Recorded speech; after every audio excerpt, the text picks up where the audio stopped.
Okay, तो अब हम लोग एनसीईआरटी के कुछ न्यूमेरिकल्स लेंगे जो कंडक्टर पे बेस्ड है। और ये जो अभी क्वेश्चन है ये चैप्टर 1 एनसीईआरटी का है, 1.28 है ना। तो ये जो भी कंडक्टर या उसकी प्रॉपर्टी से रिलेटेड क्वेश्चन है, इनका लेवल थोड़ा ज़्यादा है, तो इसीलिए हम लोग इसको क्लास नोट्स में इसको डिस्कस कर रहे हैं इनके सोल्यूशन। ओके, तो स्टार्ट विद फर्स्ट क्वेश्चन। तो इसमें कह रहा है कि a conductor with A cavity is given A charge Q, show that the entire charge must appear on the outer surface of the conductor. Okay, तो suppose करो कि वी हैव अ कंडक्टर और उसके अंदर कोई कैविटी है, ठीक है। और अपन ने इसे इस कंडक्टर को चार्ज दिया है कितना, क्यू, ठीक है।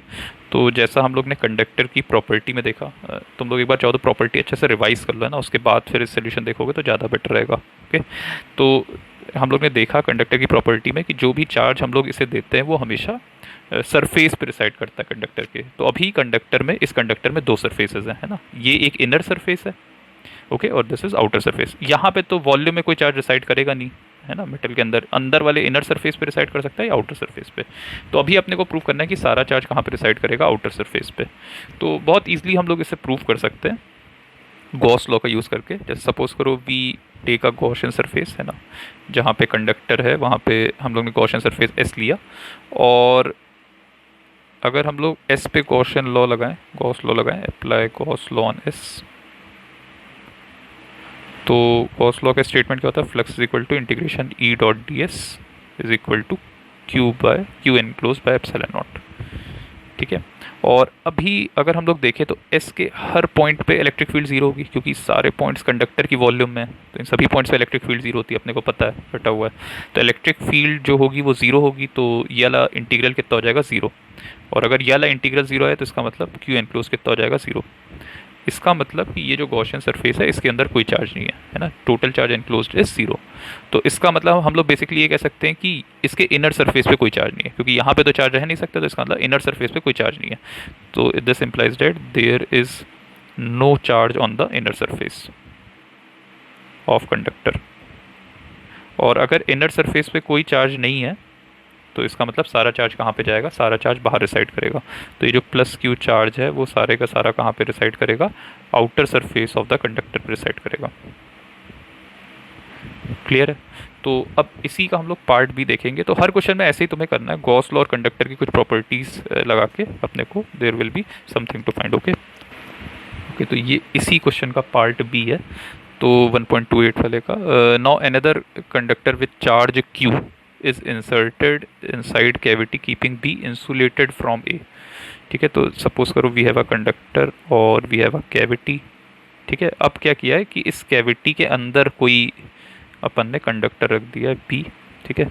और ये कंडक्टर ए है, कंडक्टर ए पे उतना ही चार्ज है क्यू, कैपिटल क्यू, जो हम लोग लास्ट वाले क्वेश्चन में देखा। और अब बस इतना फर्क है, पहले कैविटी में कोई चार्ज नहीं था, अब कैविटी में ये कंडक्टर रख दिया गया जिस पे चार्ज कितना होगा, क्यू। और क्योंकि ये कंडक्टर है तो इसके भी बिल्कुल आउटर पेरिफेरी पे चार्ज होगा, क्यू। ओके, तो अब अपने को निकालना है, शो करना है कि total charge on the outer surface of this conductor will be Q plus capital Q. क्या क्लियर है। तो अब हम लोग क्या करेंगे इसमें, तो बिल्कुल सिमिलर तरीके से हम लोग प्रोसीड करेंगे कि जो हम लोग ने चार्ज दिया है कंडक्टर को क्यू, ये इनर सरफेस और आउटर सरफेस पे मतलब लाई कर सकता है, ठीक है। तो अब हम लोग देखने वाले कि इसका चार्ज डिस्ट्रीब्यूशन कैसा होगा, कितना चार्ज इनर सरफेस पे आएगा और कितना चार्ज आउटर सरफेस पे आएगा, और आउटर सरफेस पे इतना आना चाहिए। ओके, तो अब इसके लिए हम लोग क्या करेंगे, हम लोग वैसे ही गॉस लॉ लगाएंगे। तो इसमें एक गॉसियन सरफेस लेंगे, सपोज करो we take a Gaussian surface S, और इस पे हम लोग गॉस लॉ लगाते हैं। तो apply Gauss law on S. Okay, तो हम लोग ये कह सकते हैं flux is equal to integration E dot D S is equal to Q enclose by epsilon naught, ठीक है। और जैसा हम लोग ने लास्ट उसमें देखा कि ये तो कंडक्टर का पूरा इंटीरियर पॉइंट है और हर पॉइंट पे इलेक्ट्रिक फील्ड जीरो है ना। नेट इलेक्ट्रिक फील्ड यहाँ पे जीरो होगी, तो इसका मतलब इसका फ्लक्स भी कितना होगा, जीरो होगा। तो ये वाला पार्ट जीरो हो जाएगा। तो इसका मतलब हम लोग ये कह सकते हैं कि क्यू एनक्लोज कितना हो जाएगा, जीरो। तो इसका मतलब इसके अंदर चार्ज, टोटल चार्ज कितना रहना चाहिए, जीरो। अब इसके अंदर टोटल चार्ज जीरो रहना चाहिए, तो इसके अंदर प्लस क्यू चार्ज तो है ही है। तो इसका मतलब ये जो इनर पेरिफेरी है, इनर सरफेस है, इस पर भी कुछ ना कुछ चार्ज आ रहा होगा, और तभी दोनों का सम मिला के कितना हो रहा है, जीरो हो रहा है।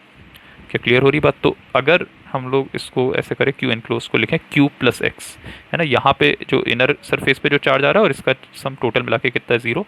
तो एक्स इज इक्वल टू कितना आ जाएगा, माइनस क्यू। तो मतलब ये जो इनर सरफेस है इस पे जो नेट चार्ज आएगा वो कितना आएगा, माइनस क्यू। तो इसको हम लोग ऐसे भी समझ सकते हैं कि ये जो प्लस क्यू चार्ज रखा है इसकी वजह से ये जो कंडक्टर में फ्री इलेक्ट्रॉन्स हैं वो इससे अट्रैक्ट होंगे, है ना, तो वो फ्री इलेक्ट्रॉन्स यहाँ पे आएंगे, ओके, लाइक दिस। और ये फ्री इलेक्ट्रॉन्स आके इनर सरफेस पे रिसाइड करेंगे, और वो चार्ज टोटल मिला के वो कितने होंगे, वो उनकी वैल्यू कितनी होगी, नेट वैल्यू कितनी होगी, माइनस क्यू। क्या क्लियर हो रही बात? तो हम लोग इस तरह से देख सकते हैं कि इनर सरफेस पे टोटल चार्ज कितना आएगा, माइनस क्यू। अच्छा, अब आउटर सरफेस पे कितना आएगा? आउटर सरफेस पे सपोज करो टोटल चार्ज हम लोग वाई मान लेते हैं। अब देखो कंडक्टर जो है उसके या तो चार्ज इनर सरफेस पे लाई करेगा या तो आउटर सरफेस पे लाई करेगा। अगर इनर सरफेस पे सपोज करो एक्स चार्ज लाई कर रहा है, आउटर सरफेस पे सपोज करो वाई चार्ज लाई कर रहा है, तो टोटल मिला के तो कंडक्टर को अपन ने कितना चार्ज दिया, कैपिटल क्यू। क्या क्लियर हो रही? मान लो तुमने कंडक्टर को 2 कूलम का चार्ज दे दिया, है ना। अब 2 कूलम का जो चार्ज दिया है वो इनर सरफेस पे लाई करेगा, आउटर सरफेस पे लाई करेगा, लेकिन टोटल मिला के तो 2 कूलम रहेगा। क्या क्लियर हो रही है बात? तो इसका मतलब हम लोग क्या कह सकते हैं कि जो टोटल चार्ज रहेगा कंडक्टर ए पे, है ना, total charge on conductor A जो रहेगा वो कितना रहेगा, कैपिटल क्यू। तो इनर सरफेस का चार्ज प्लस आउटर सरफेस का चार्ज मिला के टोटल कितना रहेगा, क्यू। और इनर सरफेस पे कितना चार्ज है, माइनस क्यू, तो आउटर सरफेस पे कितना चार्ज आ जाएगा, क्यू प्लस क्यू। क्या क्लियर है? तो इसका मतलब हम लोग कह सकते हैं कि आउटर सरफेस पे जो चार्ज आएगा that will be capital Q plus small Q. तो आई होप सबको क्लियर है प्रॉब्लम, है ना। इसमें हम लोग ने देखा कि कैविटी के अंदर कोई चार्ज नहीं है या कैविटी के अंदर चार्ज है, तो कंडक्टर में कंडक्टर का चार्ज डिस्ट्रीब्यूशन कैसे कितना रहेगा ना, इनर सरफेस पे कितना रहेगा और आउटर सरफेस पे कितना चार्ज आएगा। ओके, तो अब आगे भी हम लोग इसी पे और एप्लीकेशन देखेंगे, और तुम्हें ज़्यादातर क्वेश्चन में गॉस लॉ और कुछ प्रॉपर्टीज़ जो भी हम लोग ने कंडक्टर की सीखी है उनका यूज़ करना है। ओके।